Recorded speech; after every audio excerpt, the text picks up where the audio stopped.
سال 2021 عیسوی بغداد کے کنارے دریائے دجلہ کی خاموشی میں چھپا ایک چھوٹا سا کمرہ، جہاں ایک آدمی نہایت خاموشی سے ایک تاریک چیمبر میں سوراخ سے آنے والی روشنی پر نظریں جمائے ہوئے بیٹھا تھا۔ وہ لمحہ جب وہ شعاع ایک سیدھی لکیر میں دیوار پر برسی اور وہ چونک گیا۔ اس کے اندر کچھ ٹوٹا یا شاید کچھ جڑا۔ وہ سوچتا ہے، لکھتا ہے، تجربہ کرتا ہے۔ وہ شخص کوئی ولی یا جادوگر نہیں، وہ ہے ابو علی الحسن ابن الحسن۔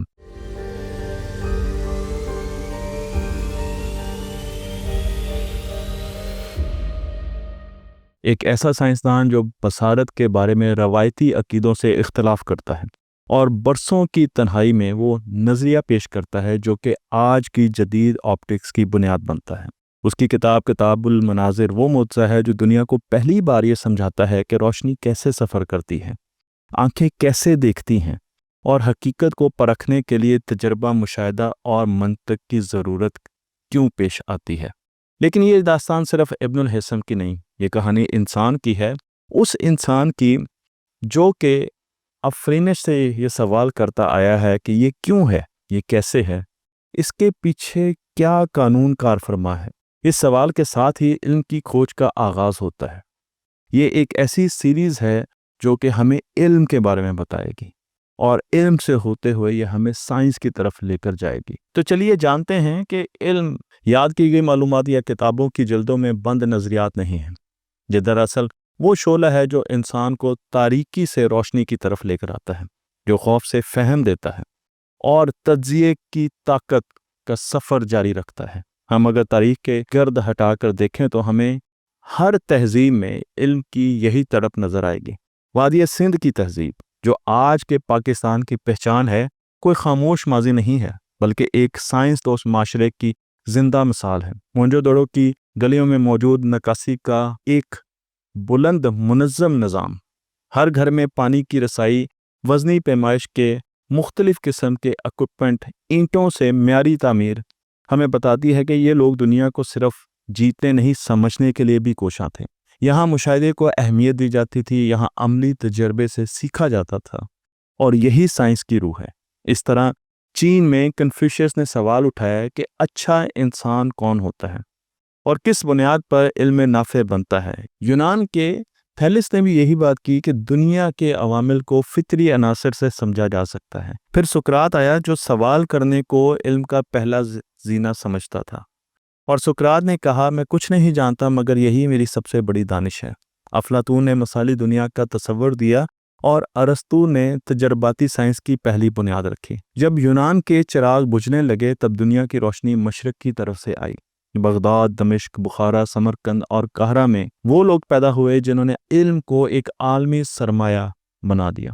انقلابی تحقیق، الرازی نے کیمیا اور طب میں انقلابی تحقیق کی۔ ابن سینا نے القانون فی الطب لکھی جو 600 سال تک یورپ کے میڈیکل یونیورسٹیوں میں پڑھائی گئی۔ 19ویں صدی تک اسے میڈیکل یونیورسٹیوں میں، یورپ کی میڈیکل یونیورسٹیوں میں پڑھایا گیا۔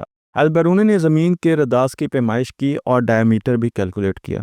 انہوں نے تحقیق مع الہند میں برصغیر کی تہذیبی اور سائنسی میراث کو محفوظ کیا۔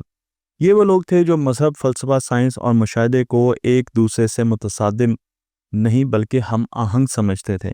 انہوں نے کہا کہ اگر کوئی سچ ہے تو ہر جگہ نظر آئے گا، تجربے میں بھی نظر آئے گا اور مشاہدے میں بھی نظر آئے گا اور عقل میں بھی۔ اس کے بعد مغرب نے اس روشنی کو اپنایا اور نشاط ثانیہ کا آغاز ہوا۔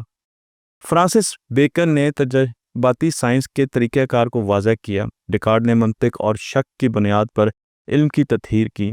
نیوٹن نے کتاب لکھی پرنسپیا آف میتھمیٹکس۔ نیوٹن نے پرنسپیا آف میتھمیٹکس کے ذریعے کائنات کو ریاضی اصولوں کے مطابق بیان کیا۔ اور پھر چارلس ڈارون آیا جس نے زندگی کے ارتقائی سفر کو وضاحت سے بیان کیا کہ فطرت انتخابات کرتی ہے، حالات چھانٹتے ہیں اور صرف وہی باقی رہتے ہیں جو خود کو ڈھال سکیں۔ اور پھر 20ویں صدی میں البرٹ آئنسٹائن آئے، ایک عام سا طالب علم جو وقت کی حقیقت، روشنی کی رفتار اور کشش ثقل کی فطرت پر سوال اٹھاتا رہا، اور آخر کار ایک ایسا نظریہ پیش کیا جو کائنات کی بنیادی اصولوں کو نئی زبان دیتا تھا، نظریہ اضافیت، تھیوری آف ریلیٹیوٹی۔ یہ سب لوگ ابن الحسن سے لے کر آئنسٹائن تک ایک ہی چیز کے متلاشی تھے، اور وہ تھا فہم۔ اور فہم کا بنیادی اصول ان سائنسدانوں نے سوال کو دیا۔ آج کا پاکستان جہاں نوجوان اکثریت میں ہے، ٹیکنالوجی تک رسائی ہے، دنیا سے جڑنے کی تگودو کرتے ہیں اور ان کے پاس علم کی اگلی داستانیں لکھنے کے مواقع بھی ہیں، مگر اس کے لیے ہمیں صرف کتابیں نہیں بلکہ ایک نئی سوچ اپنانا ہوگی۔